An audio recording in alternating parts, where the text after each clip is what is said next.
อยากบอกว่าเธอมีแฟนคนหนึ่งที่แอบไปหึงเธอทุกวันทุกวัน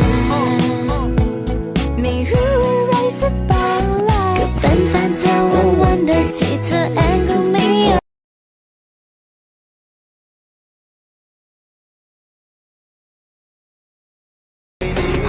กาแฟอ่ะเขาเรียกคอฟฟี่แต่แฟนเราไม่มีอ่ะอันนี้อ่ะเขาเรียก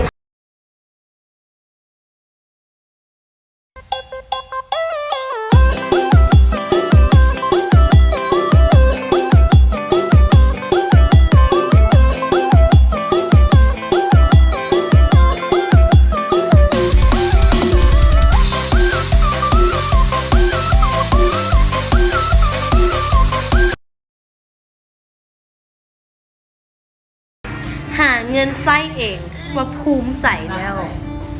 หาเงินให้ผู้ชายไส้โคตรภูมิใจเลย เอาเท่าไหร่มื้อนี้2 บาท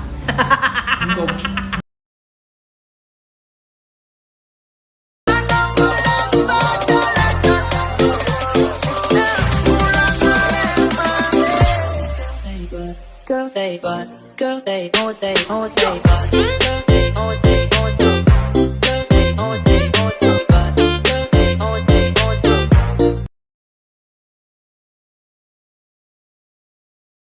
แค่เพื่อนไม่มีอะไรคิดมากนะแล้วที่เข้าโรงแรมแล้วที่กดหัวใจให้มันล่ะเพื่อนเหรอเพื่อนจริงเหรออยากจีบได้แฟนไม่รักตอนนี้ช่วงเหงาหนักอยากได้คนเทคแคร์อยากจีบได้แฟนไม่ห่วงขอแค่ใครเลี้ยวแล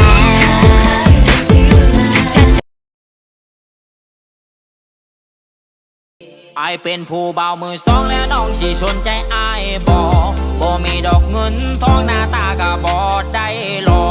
ถ้าน้องนั้นจริงใจชีบอกอีแม่ไปสู่ขออย่าเฮ็ดให้ไอเสียใจเหมือนคนอื่นที่ผ่านมาก็พอสัญญาว่าจะหักเจ้าสุดหัวใจเรื่องที่ผ่านมาก็ให้มันผ่านไปแล้วไปไอนี่หวังดีหักจริงหวังแต่งบ่ย้อนอยากได้น้องนางคนงามมาเป็นลูกไผ่อีแม่บ่เจ้าน่าหักบัวไผ่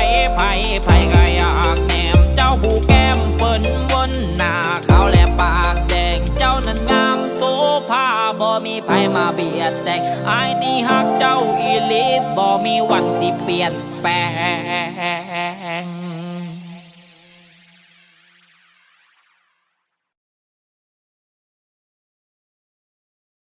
กินขาหมูหรือว่าข้าวมันไก่เธอชอบชามเล็กหรือว่าชอบชามใหญ่เราธรรมดาไหมหรือเธอชอบใส่ไข่แค่เพียงบอกผมนะผมเป็นคนธรรมดาที่